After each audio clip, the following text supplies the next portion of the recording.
தமிழகத்தில் வேலைக்கு செல்லும் பெண்களுக்கும் வீட்டில் இருக்கும் பெண்களுக்கும் பாதுகாப்பில்லை என்று எதிர்க்கட்சித் தலைவர் ஸ்டாலின் குற்றம் சாட்டியுள்ளார். திமுக பொருளாளரும் எதிர்க்கட்சித் தலைவருமான ஸ்டாலின் சென்னை நுங்கம்பாக்கம் ரயில் நிலையத்தில் கொலையான சுவாதியின் இல்லத்திற்கு திங்களன்று சென்று அவருடைய பெற்றோருக்கு ஆறுதல் கூறினார். பின்னர் செய்தியாளர்களிடம் பேசிய அவர் 2013ஆம் ஆண்டு முதல்வர் ஜெயலலிதா பெண்களின் பாதுகாப்பிற்காக 13 அம்ச சட்ட திட்டங்களுடன் அறிவிப்பு வெளியிட்டதாகவும் அது செயல்படுகிறதா என்ற கேள்வி எழுப்பினார். மே மாதம் அதிமுக அரசு பதவியேற்றவுடன் மே 30ஆம் தேதி எழும்பூரில் மருத்துவர் ரோஹிணி கொலை உள்ளிட்ட 9 கொலை சம்பவங்கள் ஒரே மாதத்தில் நடந்துள்ளதாக பட்டியலிட்ட ஸ்டாலின் சென்னை மாநகரம் கொலை நகரமாக மாறி வருவதாக குற்றம் சாட்டினார். மேலும் வேலைக்காக வீதியில் செல்லும் பெண்களும் வீட்டில் இருக்கும் பெண்களும் அச்சத்தில் உள்ளதாகவும் ஆட்சியில் இருப்பவர்கள் இதுபோன்ற சம்பவங்களை தடுத்து நிறுத்த நடவடிக்கை எடுக்க வேண்டும் என்றும் ஸ்டாலின் கேட்டுக்கொண்டார்.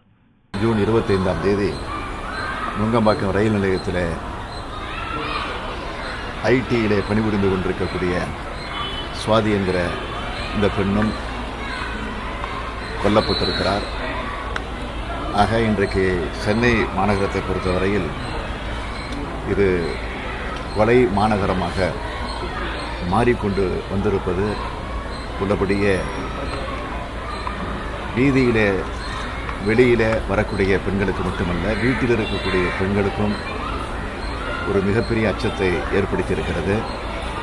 இதை உடனடியாக ஆட்சி பொறுப்பில் இருக்கக்கூடியவர்கள் தடுத்து நிறுத்துவதற்கான முயற்சிகளை